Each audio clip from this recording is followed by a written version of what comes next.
I will not cease from mental fight, nor shall my sword sleep in my hand, till we have built Jerusalem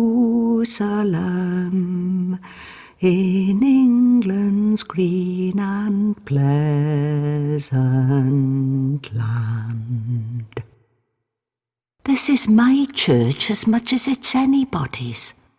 I've been coming here since the day I was baptised in the font, and cleaning it since after I retired from service for good. And now I don't know what to do for the best, Lord.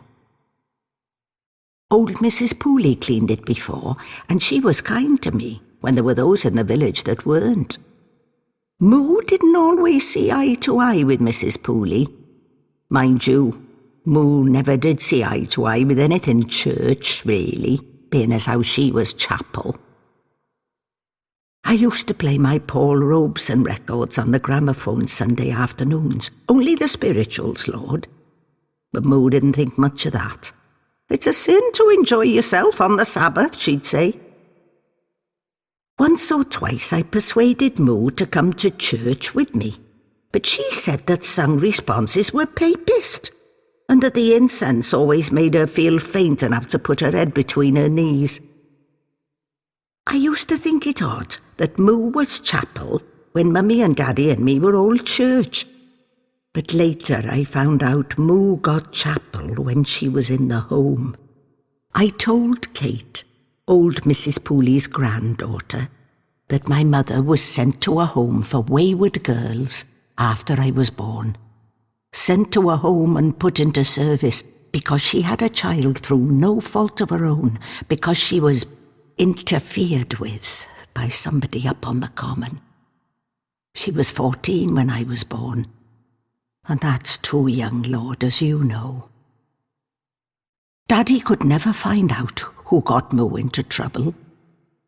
I didn't find out till I was 15 and leaving school to go into service myself, when Mummy and Daddy told me that Moo was my own natural mother, who I'd thought was my lovely big sister, and that they would always be Mummy and Daddy, but that really they were my grandparents.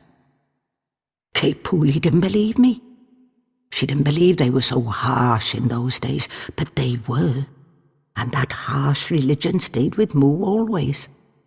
No, I never got on with chapel, with all that fire and brimstone. Though there are those as to who it brings comfort, I'm sure. Well, old Mrs. Pooley couldn't manage the church any more. I was still full of him.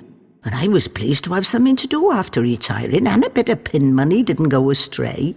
So the old rector asked me if I'd like to take over. 8 years ago that was. Oh, no, beg pardon, Lord. Best part of 9. Then the dear old rector died last year. They buried him here at St. Mary's like Mummy and Daddy. And I still clean the church. And we were without a vicar for a few months, and we looked forward and prayed for a new vicar.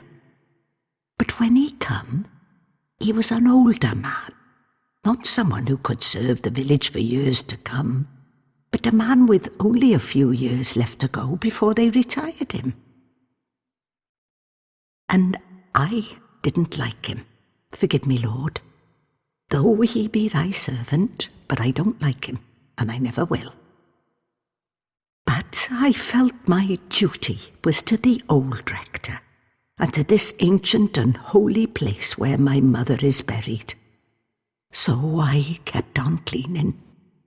Then, last Sunday, it was so nice to see Kate Pooley back for the weekend and come to church with her young man for the first time.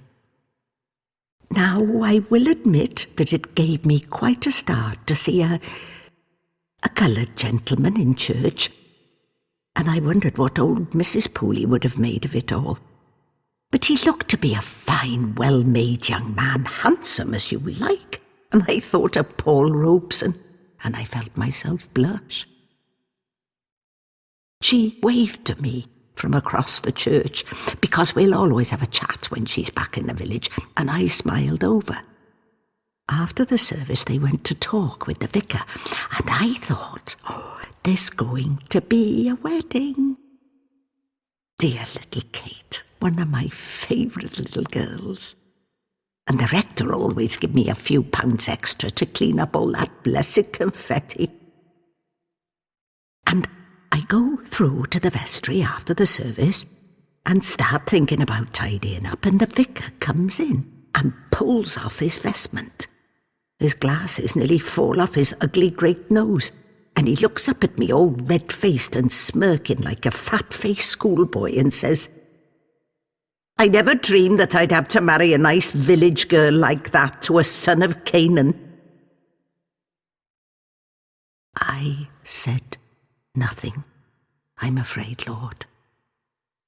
And then he said, "I told them that they should think about it, that I wouldn't put up the banns until they'd gone away and thought about it. It never works, does it?" "What's that, Rector?" I asked.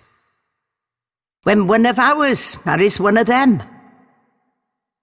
I still said nothing. But it won't do.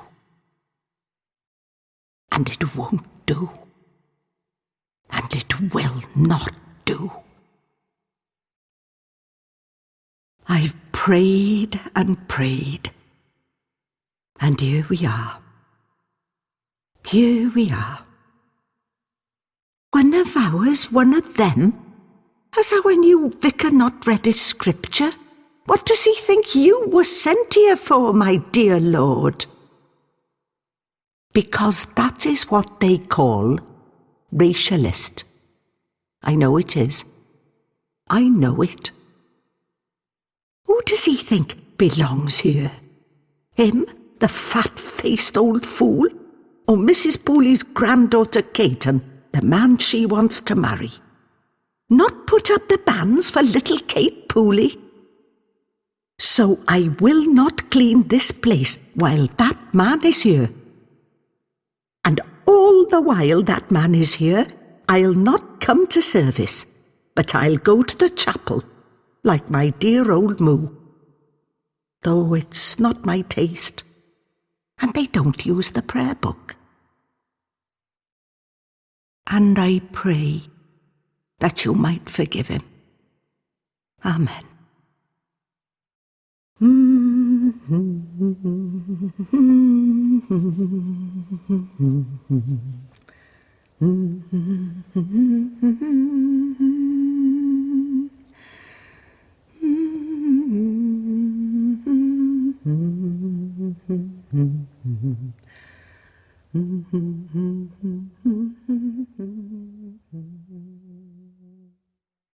Joy's Prayer was written by Ian Marchant and performed by Susan Brown.